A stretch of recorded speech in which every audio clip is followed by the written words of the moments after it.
All right, hello, ladies and germs. Welcome to another Wednesday's serial. Battlin Jack Murdock. So, obviously, this one's a bit of an oddity. We're not actually talking Daredevil, we're talking his dad. And man, these are brutal. The whole thing's framed in the fight that he chooses to win. And it's 4 rounds. He's supposed to go down the fourth. We all know what happens.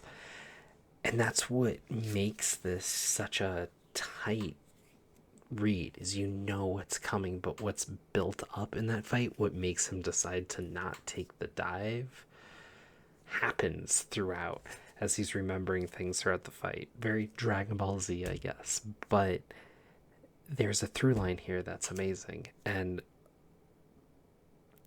again, I don't want to spoil the ending, but what's really cool with this is I got completely sucked into the story, and this one is an oddity.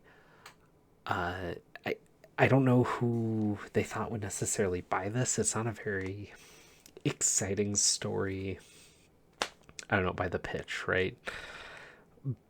But it's just well told. And what's really cool for me reading this was knowing that Zeb Wells, who is currently part of the team doing Amazing Spider-Man, is going to dovetail into being the head writer on Amazing Spider-Man, much like Dan Slott did years ago.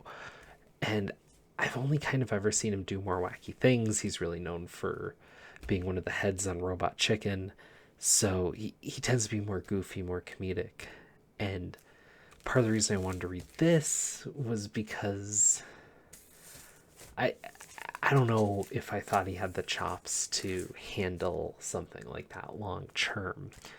He's done some good Spider-Man stories in the past, but I don't just knowing the premise of this kind of seemed like okay, well, can he do down and gritty? And this is old school New York. This plays like a old movie. This is proof that he's got real range. This is the most sucked in I've been on this kind of a story, especially for a Marvel aside. And I'm really a fan of this now. I'm a fan of him doing amazing. I'm really excited. So that's kind of the other end of me reading this. The art, Cameron D, some Italian guy. I'm not going to pronounce that.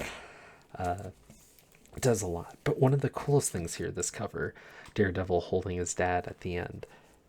There's something here about him believing in Matt, building to believe in Matt, because he's kind of shaken with that. Like he has this boy, and the boy is blinded, and he's genuinely worried about him. But this is old school masculinity, he's worried about Matt, but he's thinking that he's weak, that he can't take care of himself. And some of it is Matt showing that he can and that he's persevering through things. And it's just, I don't know, it's a weirdly hopeful book for one where the protagonist is going to get capped at the end. Uh, it's a it's a hell of a trick. I'm actually a really big fan of this, and I'd highly recommend anyone pick this up. This is a great set of comics. You can find these for nothing. Also, what's really cool is these covers are really well done. I'm kind of surprised they played this trick on it, but there's no actual barcode on the front. They're on the back, like over part of the ad on the back cover, which I think is awesome. I'd rather have it there than on the cover art, but I imagine there's problems with that. So, I don't know, just a fun little aside and definitely worth checking out.